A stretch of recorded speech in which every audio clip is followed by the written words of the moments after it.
Welcome to a fantastic edition of Rebellion's educational series. I'm here with Ross Buckley, who is a world-renowned researcher, the most downloaded on the Social Sciences Research Network, SSRN, which is pretty much everything and where every academic researcher needs to be to move their career forward. And Ross, being number one globally, is essentially a research celebrity. We are so excited to have him. Ross, thank you so much for coming on today. Thank you, Alex. It's my pleasure. You're also obviously, on top of being a fantastic researcher, you're also at KPMG Law, and you're the King and Wood Mallesons Professor of Disruptive Innovation at the University of New South Wales, Sydney, down in Australia, my favorite country after America. So, Very good.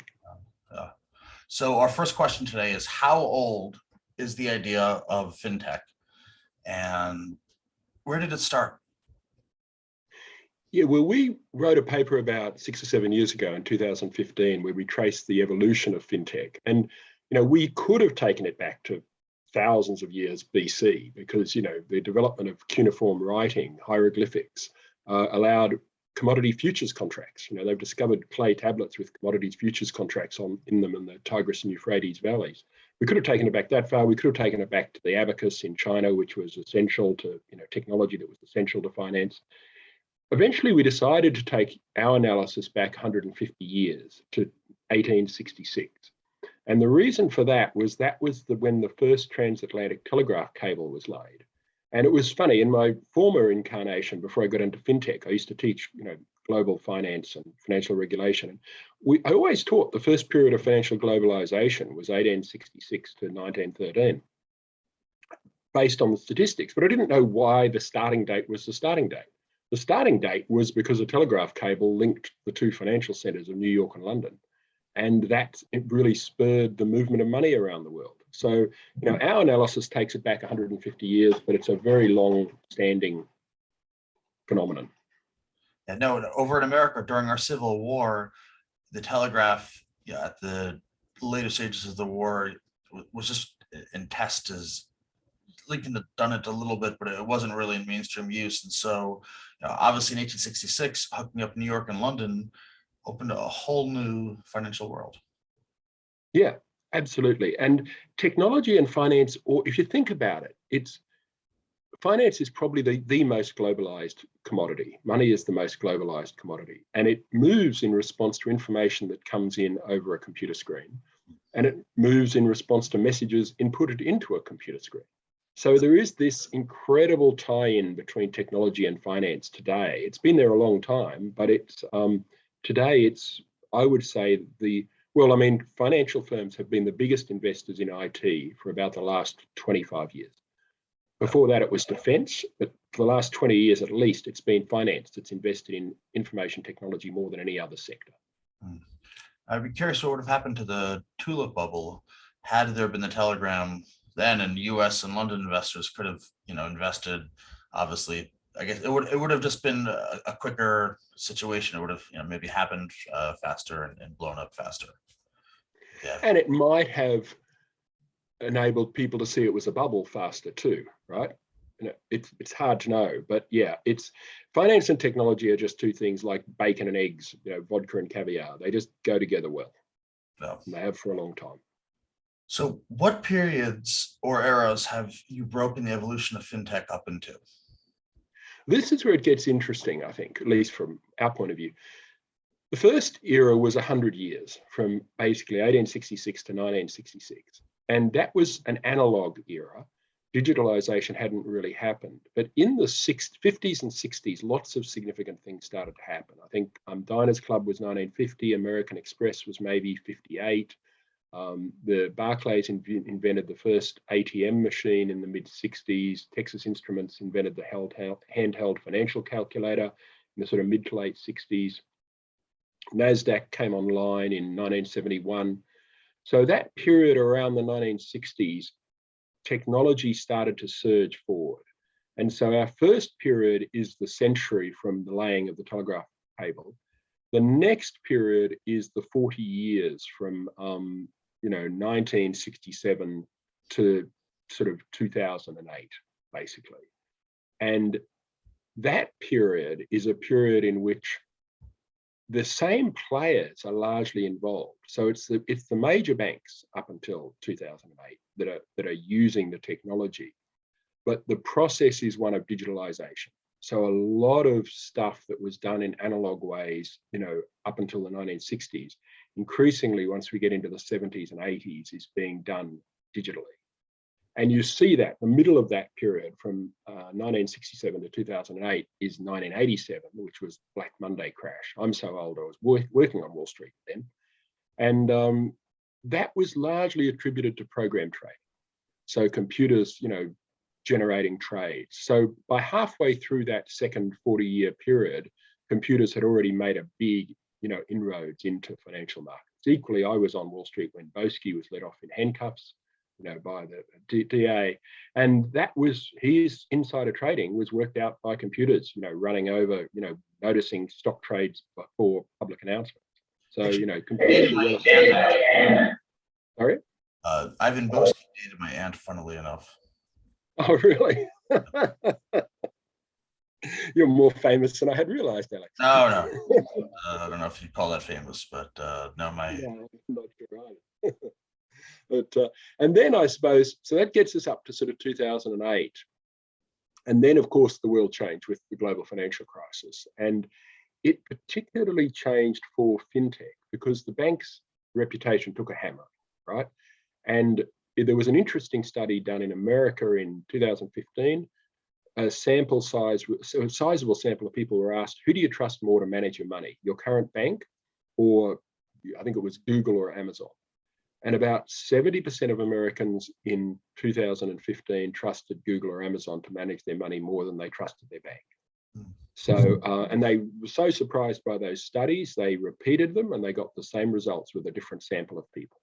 So the banking sector took this incredible reputational hit in 2008, and that sort of opened up the potential for FinTechs, startups to come in and start to provide financial services because the legacy effect was much diminished.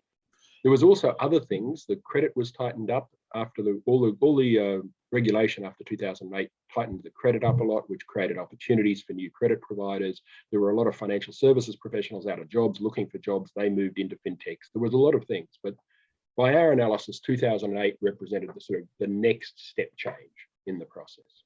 Do you see long-term as a kind of a important marker where algorithms weren't advanced enough, but were already able to run huge sums of money? So just give me, I missed the beginning of that. Give me the beginning of the question. LTCM, do you see that as a relevant data point in the evolution of FinTech as kind of a fund that could achieve a lot of capital, but was using rather puerile algorithms? Or do you kind of? Yeah, no, we do. And our paper comments on long-term capital management. It also comments on the sort of danger, the weaknesses that exposed in value at risk models. All of those models back in those days were, as you say, very, very underdeveloped. And there was a tremendous amount of hype. So it was really early days. And I think what you see in our evolution is the first period is 100 years, second period is 40 years. The third period is 2008 to 2020, so 12 years. And this makes sense because technological change builds on itself, right? It's the nature of technological change that it just keeps getting more and more rapid. If you plot it on a graph, it's a graph going up, fairly horizontal, and starts to trend towards the vertical. So we would expect the periods of change to get shorter. And the amount, as you, especially given what Rebellion does, better than anybody, the algorithms have become so much more sophisticated in the 12 or 13 years since that stuff happened. It's amazing how times have changed. You look at the 2008 sell-off, and it took longer than the COVID sell-off, whereas now everything just moves much more quickly. It's the nature of technology, I think. It's the other thing that happened just was 2007 was the first smartphone. The iPhone came out in 2007. So that has, I think modern younger people underestimate how connected we are and how unconnected we were, before having computers in our pockets. So everything just happens much more quickly because, human expectations as to how long a response will take has changed dramatically during the course of my career. So we should expect. Sorry, We should expect more volatility. Absolutely, I think we should expect more volatility, and we should expect more change. I'm just going to plug some headphones in. I'm going to expect more change. I'd expect more change more quickly. But pause for 1 second.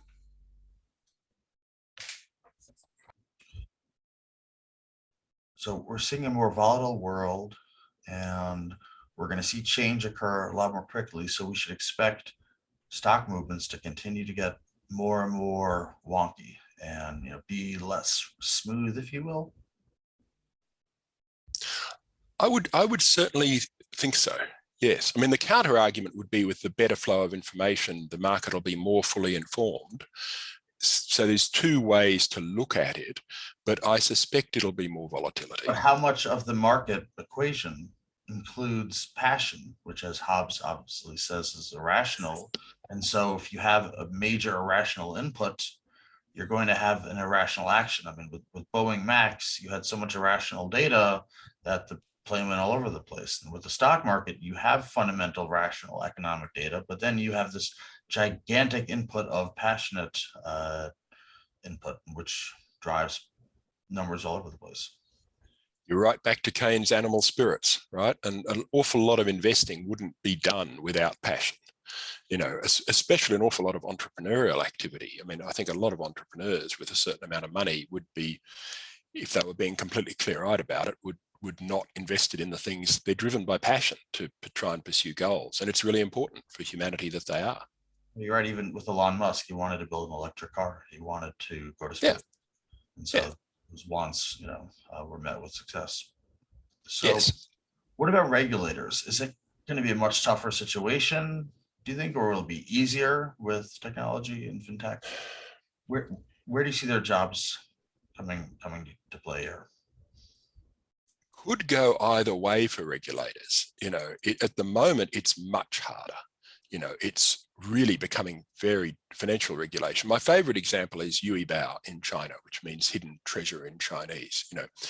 Alibaba, Jack Ma, noticed that there are people were leaving money in their Alipay accounts. They would buy something on Alibaba. Alipay was the payment mechanism, but they weren't taking the money out. They were leaving it there. So he decided to set up a money market fund so they could do something with the money and earn a return on it.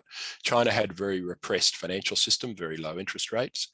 In 9 months, Yui Bao became the 4th largest money market fund in the world. So, Vanguard, Fidelity, the big American ones had been around for 50 years, and in 9 months, it was of the same scale as them.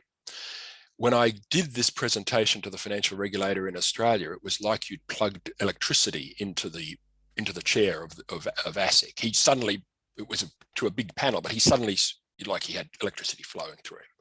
Because if you're a regulator, you've got something that doesn't exist. And in under a year, you've got something of systemic significance in your financial landscape. The rate of change, People's Bank of China got scared.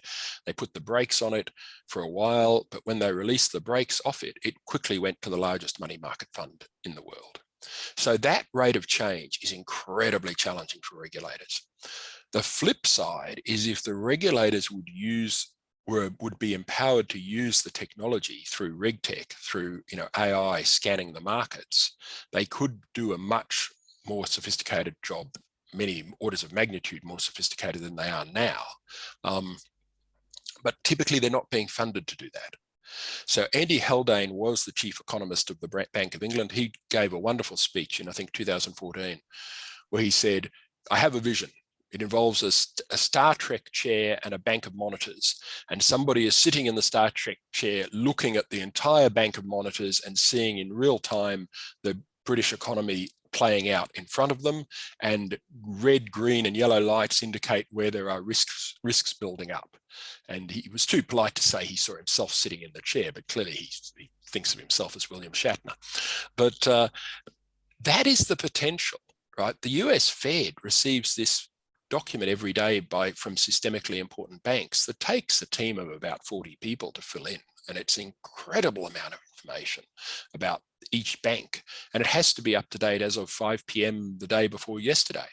It's an extraordinary treasure trove of information, but nothing is done with it at the moment. It's filed and used to mount a court case if something goes wrong.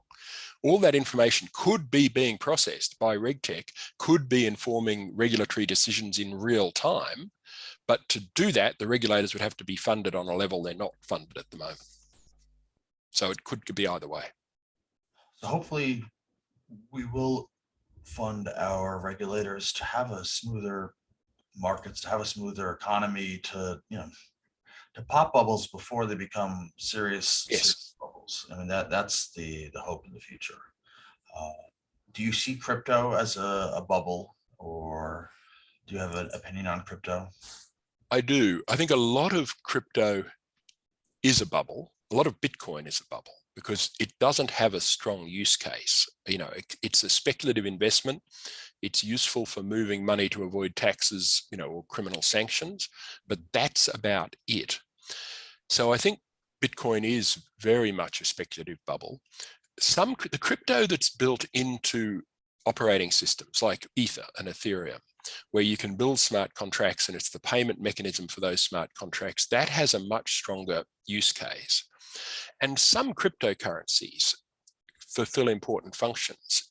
For instance, at the moment, the international sanctions on Afghanistan are producing terrible human suffering in Afghanistan. And cryptocurrencies are allowing ways for money to be transferred from abroad so that people in Afghanistan can eat. So that's a really important function of crypto. So there is a very legitimate side to it, but the great majority of the activity in the market is purely speculative, I think. Thank you for that. I'm actually running a research project with a few students on Afghanistan's economy post-US pullout. So interesting. It's a pretty ugly story at the moment. It's a very ugly story, but it's a story that needs to be told. So yes, absolutely. Any story when you have parents selling their children so that they can eat is a story that needs to be told, sadly. No. It's human rights atrocities left and right. Yeah. So as we near the end of this episode, Ross, is there a technology you're very excited about for 2022? Do you have any feelings about what will define this year? Not so much this year. The thing that I'm excited about at the moment is central bank digital currencies. I think at the moment, we only have them in relatively, less important places like Nigeria, Cambodia, the Bahamas. But China is making big strides forward with its eCNY. And I think central bank digital currencies will reshape the entire international financial architecture in time. And I think what will happen is that China will release the eCNY in time. I'm not talking this year, maybe 3 or 4 years, for use in international trade. They'll subsidize it. It'll be very affordable. Once they do that, other major economies will have to respond with their own digital currencies. Otherwise, the data associated with that trade will end up in Beijing and Shanghai. And that won't be acceptable to DC or Australia or anywhere else. So I see a huge change coming, and it's a fundamental rearrangement of the nature of money in a way. So it's going to need a lot of very careful, deep thought, but it's going to happen because China's going to make it happen. Fantastic conversation, Ross. Super brilliant, and I will continue to follow your research and learn from you. And I really thank you for the time that you gave us today. Thank you, Alex. Happy to come back whenever you like. Pleasure's all mine. Have a great day.